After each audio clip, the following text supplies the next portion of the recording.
Assalamualaikum warahmatullahi wabarakatuh. Kami dari kelompok 7 ingin mempresentasikan hasil kerja kelompok kami mengenai tes Raven Matrix.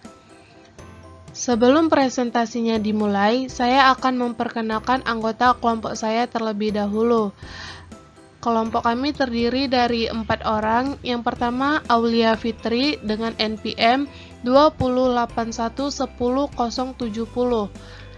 Yang kedua, Della Parmela 208110084. Yang ketiga, Mahmudatul Fajrina, saya sendiri dengan NPM 208110158. Terakhir ada Syifa Tri Atika Putri dengan NPM 208110129. Video presentasi ini dibuat untuk memenuhi salah satu tugas kelompok di mata kuliah Psikologi Industri dan Organisasi dengan dosen pengampu Syarifah Faradina, PhD. Sejarah dan latar belakang tes Raven Matrix. A. Sejarah tes Raven Progressive Matrix. Raven Progressive Matrix atau disingkat RPM atau sering disebut sebagai Raven Matrix merupakan tes kelompok nonverbal yang biasa digunakan untuk pengaturan pendidikan. Tes ini pertama kali dikembangkan di Inggris pada tahun 1936 oleh John C. Raven. RPM merupakan salah satu bentuk tes intelijensi yang tidak membutuhkan kemampuan verbal ataupun kemampuan dalam berhitung sama sekali. B. Tujuan tes Raven Matrix. Tujuan tes ini untuk mengukur kemampuan berpikir dan kecerdasan umum yang terdiri dari dua komponen, yaitu Eductive ability, yaitu kemampuan untuk berpikir jernih tentang ide-ide yang kompleks, dan Reproductive ability, yaitu kemampuan untuk menyimpan dan mengingat informasi.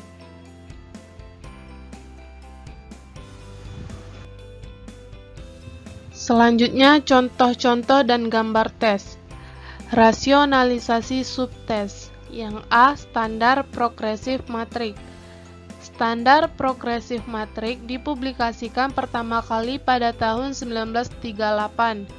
Booklet tes ini terdiri dari 5 set, A hingga E dengan 12 pola, atau A1 hingga E12, yang membutuhkan semakin banyak kapasitas kognitif seiring meningkatnya nomor soal. Matriks mencakup berbagai macam permasalahan dan seseorang harus menyelesaikan permasalahan ini untuk mendapat nilai yang lebih tinggi. Semua item tes ditampilkan dengan tinta berwarna hitam dan latar berwarna putih. Tes ini adalah tes yang paling umum digunakan untuk populasi. Nah, di sini ada gambar, contoh gambar tes SPM.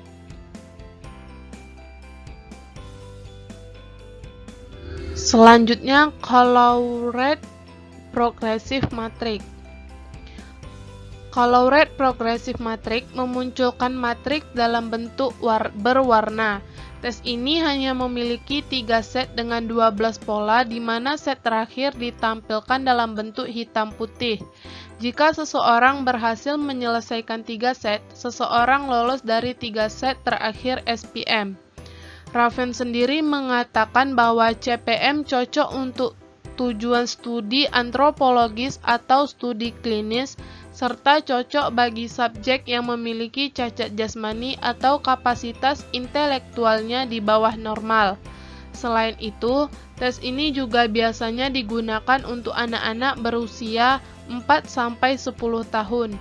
Seperti RPM pada umumnya, tes ini berguna untuk mengukur intelijensi umum atau yang biasa dikenal dengan fluid intelligence. Di bawah ini ada contoh gambar tes CPM.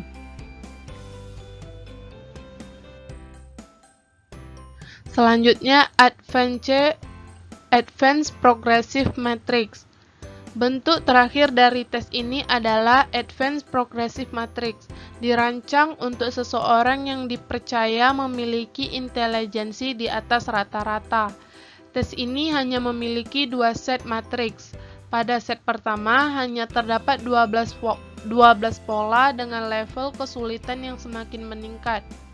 Sedangkan set kedua berisi 36 matriks yang lebih sulit dari SPM. Tes ini biasanya hanya dilakukan oleh individu yang berada di ranking 20% teratas suatu populasi. Dalam analisis 12 item pada APM set 1, Hun 1974 mengatakan bahwa perceptual algorithm saja sudah cukup untuk menyelesaikan item nomor 1 hingga 6. Sedangkan analitik algorithm diperlukan untuk menyelesaikan item 7 hingga 12. Di bawah ini ada contoh gambar tes APM. Selanjutnya ada langkah-langkah pengerjaan tes. A. Standar Progressive Matrix atau SPM. SPM bentuk standar terdiri atas 60 butir soal matriks atau pola-pola yang terbagi lagi dalam 5 perangkat, yaitu set A, B, C, D, dan set E. Dan masing-masing set terdiri atas 12 butir soal. Butir-butir soal tersebut disusun dari yang termudah sampai yang tersukar.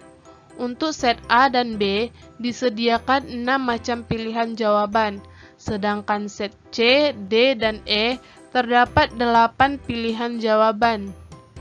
Untuk masing-masing soal, di antara pilihan yang bermacam-macam itu hanya ada 1 jawaban yang betul. Semua soal-soal dan tes matriks progresif ini hanya berwujud gambar tanda, ada tulisan-tulisan, serta semua soal hanya memiliki 2 warna, yaitu hitam dan putih. Selanjutnya, GPM terdiri dari 36 gambar. Gambar-gambar tersebut dikelompokkan menjadi 3 kelompok. Setiap set ada 12 persoalan dalam bentuk matriks berwarna yang disusun untuk mengakses kemampuan anak di bawah usia 11 tahun. Keseluruhan tes terdiri atas 3 set, yaitu set A, AB, dan B. 36 permasalahan terbentuk matriks dimaksudkan untuk mengakses setepat mungkin perkembangan mental anak. GPM bergerak dari mudah ke sulit, yang menuntut keakuratan diskriminasi. Soal-soal yang lebih sulit melibatkan analogi, permutasi, perubahan poin, dan hubungan yang logis. Selanjutnya, APM, Advanced Progressive Matrix. APM merupakan salah satu alat tes nonverbal yang digunakan untuk mengukur kemampuan dalam hal pengertian dan melihat hubungan-hubungan bagian gambar yang tersaji serta mengembangkan pola pikir yang sistematis. Penyajiannya dapat dilakukan secara klasikal dan individu.